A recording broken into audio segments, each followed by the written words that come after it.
നമസ്കാരം. നടൻ മോഹൻലാലിനെ കുറിച്ച് കഥകൾ പലപ്പോഴും എല്ലാവരും കേട്ടിട്ടുണ്ടാകും. അതൊക്കെ അന്നാളിൽ ഗോസിപ്പുകളാണെന്ന രീതിയിൽ തികഞ്ഞ അവജ്ഞയോടെ എല്ലാവരും തള്ളിക്കളഞ്ഞിട്ടുമുണ്ടാകും. അങ്ങനെ വിശ്വസിക്കാനാണ് ഇഷ്ടം എന്നുള്ളത് കൊണ്ട് തന്നെ മനഃപൂർവ്വം തന്നെ അതിനെ മാറ്റി നിർത്തുകയും ചെയ്തു ജനം. എന്നാൽ ഇപ്പോൾ അങ്ങനെയല്ല. തെളിവുകൾ സഹിതമാണ് ഓരോരുത്തർ ഹേമ കമ്മിറ്റി റിപ്പോർട്ട് പുറത്തു വന്നതിന് ശേഷം ധൈര്യപൂർവ്വം പുറത്തു പറയുന്നത്. ഇതോടെ മലയാള സിനിമയിലെ വിഗ്രഹങ്ങൾ ഉടഞ്ഞു വീഴാനും തുടങ്ങി.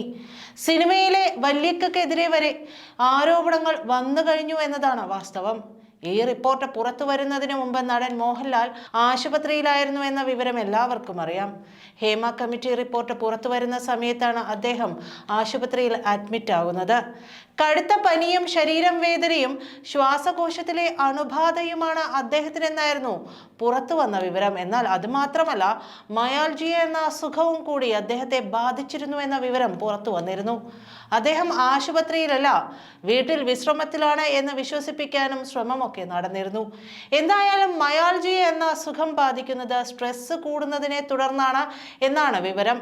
ഇത് കൂടിയാണ് ഉണ്ടായിരുന്ന അസുഖങ്ങൾ വളരെയധികം വർദ്ധിച്ചത് എന്നുമൊക്കെയുള്ള റിപ്പോർട്ടുകൾ പുറത്തു വന്നിരുന്നു. എന്തായാലും ഹേമ കമ്മിറ്റി റിപ്പോർട്ട് പുറത്തു വരികയും യുവനടിയുടെ ആരോപണത്തിൽ താരസംഘടനയായ അമ്മയുടെ ജനറൽ സെക്രട്ടറി സ്ഥാനത്ത് നിന്നും നടൻ സിദ്ദിഖ് രാജിവെക്കുകയും ചെയ്തു. ബംഗാളി നടി ശ്രീലേഖ മിത്രയുടെ വെളിപ്പെടുത്തലിന്റെ പശ്ചാത്തലത്തിലാണ് ചലച്ചിത്ര അക്കാദമി സ്ഥാനത്ത് നിന്നും രഞ്ജിത്ത് രാജിവെച്ചത്. ഹേമ കമ്മിറ്റി റിപ്പോർട്ടും അതിന് പിന്നാലെ മലയാള സിനിമയിൽ പൊട്ടിയ ബോംബാണ് സിദ്ദിഖിന്റെ രാജിയും രഞ്ജിത്തിന്റെ രാജിയും. ഈ സമയത്തൊക്കെ മോഹൻലാൽ രംഗത്ത് വരുമെന്നും പത്രസമ്മേളനം നടത്തുമെന്നുമൊക്കെ അമ്മ വച്ചുകാച്ചിരുന്നു. എന്നാൽ മോഹൻലാൽ രംഗത്തെത്തിയില്ല. പ്രമുഖ നടന്മാരൊന്നും തന്നെ ഇക്കാര്യത്തിൽ പ്രതികരിച്ച് എത്തിയതുമില്ല. ഇതിനിടയിലാണ് അമ്മ പ്രസിഡന്റ് ആയിട്ടുള്ള മോഹൻലാലിന്റെ മൗനം ഉണ്ടാകുന്നത്. ഇതിന് മറുപടിയുമായി രംഗത്തെത്തിയത് വൈസ് പ്രസിഡന്റ് ആയിട്ടുള്ള ജയന്ത് ചേർത്തലയാണ്. ഒരു ചാനൽ ചർച്ചയ്ക്കിടെയാണ് മാധ്യമങ്ങളെ മോഹൻ കാണാത്തതിന് മറുപടി നൽകിയത്. ഹേമ കമ്മിറ്റി റിപ്പോർട്ട് പുറത്തു വരുന്നതിന് മുൻപ് അദ്ദേഹത്തെ അസുഖത്തെ തുടർന്ന് ആശുപത്രിയിൽ പ്രവേശിപ്പിച്ചിരുന്നു. 18-നും 19-നും പരിപാടിയുടെ റിഹേഴ്സലിലായിരുന്നു. 20-നും ഷൂട്ടുണ്ടായിരുന്നു.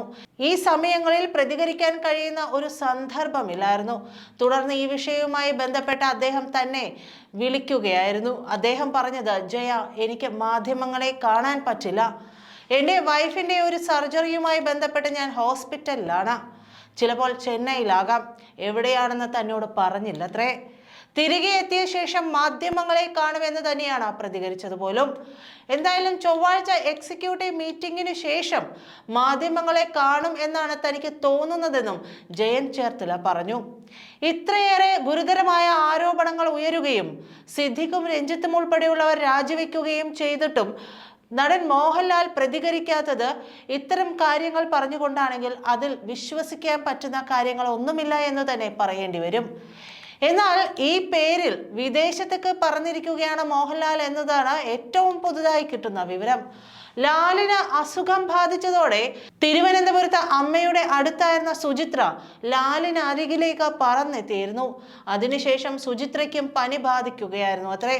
അതുകൊണ്ട് തന്നെ സുചിത്രയ്ക്ക് വയ്യാതായാൽ മോഹൻലാൽ പോയേ പറ്റൂ എന്ന പ്രതീതി നിലനിർത്തി കൂടിയാണ് ഈ മുങ്ങൽ.